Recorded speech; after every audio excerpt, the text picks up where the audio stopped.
ಬೆಳಗಾವಿ ಜಿಲ್ಲೆಯಲ್ಲಿರುವ ಕಿತ್ತೂರು ಚೆನ್ನಮ್ಮ ಸಮಾಧಿ ಸ್ಥಳವನ್ನು ರಾಷ್ಟ್ರೀಯ ಸ್ಮಾರಕವನ್ನಾಗಿ ಘೋಷಿಸಲು ಕೇಂದ್ರಕ್ಕೆ ಪ್ರಸ್ತಾವನೆ ಸಲ್ಲಿಸಲಾಗಿದೆ ಎಂದು ಮುಖ್ಯಮಂತ್ರಿ ಸಿದ್ದರಾಮಯ್ಯ ಹೇಳಿದ್ದಾರೆ.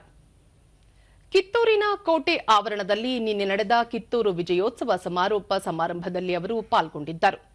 ಬೆಳಗಾವಿ ಜಿಲ್ಲಾ ಉಸ್ತುವಾರಿ ಸಚಿವ ಸತೀಶ್ ಜಾರಕಿಹೊಳಿ, ವಿಧಾನಸಭೆ ಮುಖ್ಯ ಸಚೇತಕ ಅಶೋಕ ಪಟ್ಟಣ, ವಿಧಾನ ಪರಿಷತ್ ಮುಖ್ಯ ಸಚೇತಕ ಸಲೀಂ ಅಹಮದ್, ಶಾಸಕರಾದ ಬಾಬಾ ಸಾಹೇಬ ಪಾಟೀಲ್, ಮಹಂತೇಶ್ ಕೌಜಲಗಿ, ಎನ್ಎಚ್ ಕೋನರೆಡ್ಡಿ, ಆಸಿಫ್ ಸೇಠ್, ವಿಶ್ವಾಸ್ ವೈದ್ಯ ಮತ್ತಿತರರು ಉಪಸ್ಥಿತರಿದ್ದರು.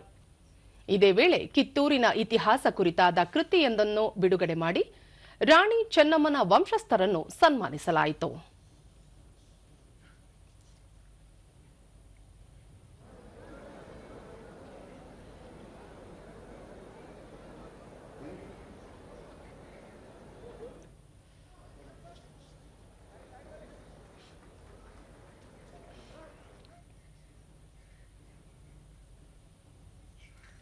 ಬಳಿಕ ಮುಖ್ಯಮಂತ್ರಿ ಕಿತ್ತೂರು ರಾಣಿ ಚೆನ್ನಮ್ಮನ ಸಮಾಧಿ ಸ್ಥಳವನ್ನು ರಾಷ್ಟ್ರೀಯ ಸ್ಮಾರಕವನ್ನಾಗಿ ಘೋಷಿಸುವಂತೆ ಈಗಾಗಲೇ ಕೇಂದ್ರ ಸರ್ಕಾರಕ್ಕೆ ಶಿಫಾರಸು ಮಾಡಿ ಪ್ರಸ್ತಾವನೆಯನ್ನು ಸಲ್ಲಿಸಲಾಗಿದೆ.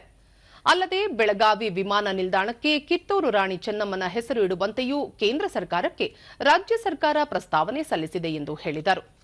ಕಿತ್ತೂರು ಚೆನ್ನಮ್ಮ ಅವರ ಸ್ವಾತಂತ್ರ್ಯ ಹೋರಾಟದ ಬಗ್ಗೆ ನಾಡಿಗೆ ತಿಳಿಸಲು 2017ರಲ್ಲಿ ಸರ್ಕಾರ ಕಿತ್ತೂರು ಚೆನ್ನಮ್ಮ ಜಯಂತಿಯನ್ನು ಆರಂಭಿಸಿತ್ತು. ಕಿತ್ತೂರು ಚೆನ್ನಮ್ಮನ ಹೆಸರು ಇತಿಹಾಸದಲ್ಲಿ ಶಾಶ್ವತವಾಗಿ ಉಳಿಯಬೇಕು. ಇತಿಹಾಸದ ವಿಷಯಗಳನ್ನು ಮುಂದಿನ ಪೀಳಿಗೆಗೆ ತಿಳಿಸಲು ಇಂತಹ ಉತ್ಸವಗಳು ಅಗತ್ಯವಾಗಿದೆ ಎಂದು ಹೇಳಿದರು.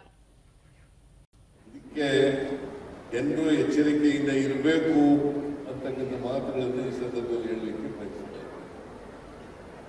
ಜನ ಜಾಗೃತರಾದರೆ ಇವ್ರ ಬೆಳೆ ಕಾಳುಗಳು ಯಾರಿಗೂ ಬೇಯೋದಿಲ್ಲ. ನಾನು ಈ ಉತ್ಸವಗಳನ್ನೆಲ್ಲ ಯಾಕೆ ಮಾಡ್ತಾ ಇದ್ದೀವಿ ಅಂತಂದ್ರೆ ಇತಿಹಾಸ ಪ್ರತಿಯೊಬ್ಬರಿಗೂ ಕೂಡ ಗೊತ್ತಾಗಬೇಕು. ಇತಿಹಾಸದಿಂದ ನಾವು ಪಾಠ ಕಲಿತಕ್ಕಂಥ ಕೆಲಸವನ್ನು ಮಾಡಬೇಕು. ಆಗ ಮಾತ್ರ ನಾವು ಭವಿಷ್ಯ ರೂಪಿಸಲಿಕ್ಕೆ ಸಾಧ್ಯ ಆಗ್ತದೆ.